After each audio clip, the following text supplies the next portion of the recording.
छोला चना के छोलावा, छोला रे छोला चना के छोलावा, चाहे कौनो कुछ कहे जवारा ने छोड़ो तो लगाओ मोर दीवानी, चाहे कौनो कुछ कहे जवारा ने छोड़ो तो लगाओ मोर रानी, मोर दीवानी हो जा मन मोहनी रे नहीं छोड़ो तो लगा रे मोर रानी। जाऊं रे जाऊं नदी के जाऊंगा, जाऊं रे जाऊं नदी के जाऊंगा, हाँ जी हाँ मेरे बोला देती हाँ मेरे दौड़े आऊं कागा मोर दीवाना, हाँ जी हाँ मेरे बोला देती हाँ मेरे दौड़े आऊं कागा मोर दीवाना हो जा मन मोहना रे नहीं छोड़ो तो लगागा मोरे राजा। मोर दीवानी हो जा मन मोहनी रे नहीं छोड़ो तो लगा रे मोर रानी।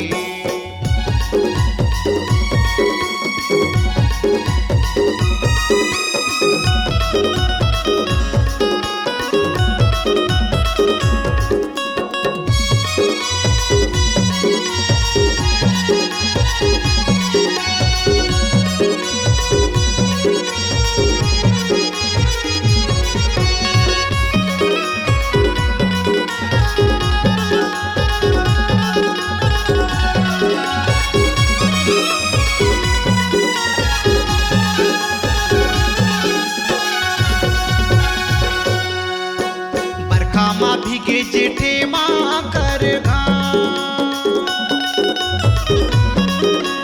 बरसा माँ भीगे जेठे माँ जर मोरे तन मन में लिखा गे माया रो तोरे जे नाम कावो मोर दीवानी, मोरे तन मन में लिखा गे माया रो तोरे जे नाम कावो मोर दीवानी।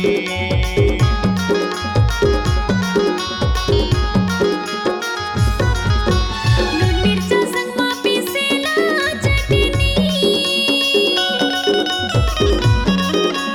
नून मिर्चा संग मा पीसेला चटनी, मोरे हाथे पहिरा दे राजा सोने के ककनी गा मोर दीवाना।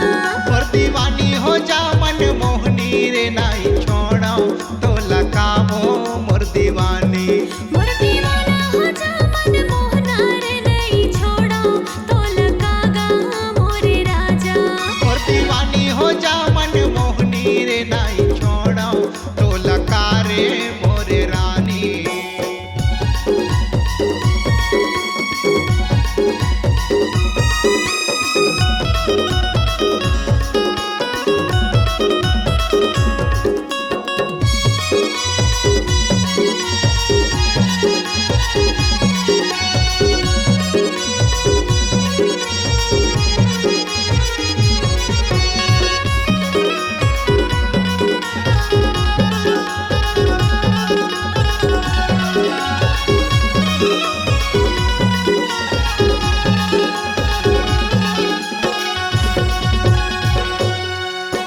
बागे बगीचा दिखेला हरियर,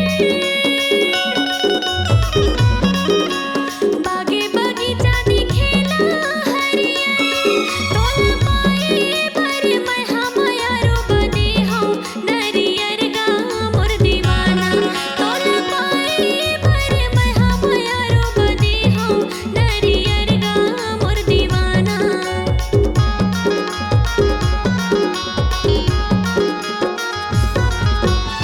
पर पाना डोलाते हवा,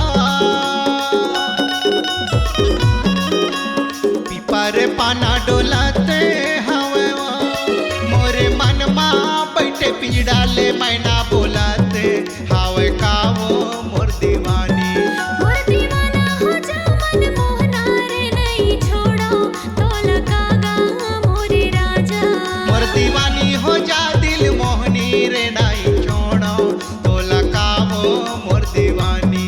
मोर दीवाना हो जा मन मोहना रे नहीं छोड़ो तो लगागा मोरे राजा। छोला रे छोला चना के छोला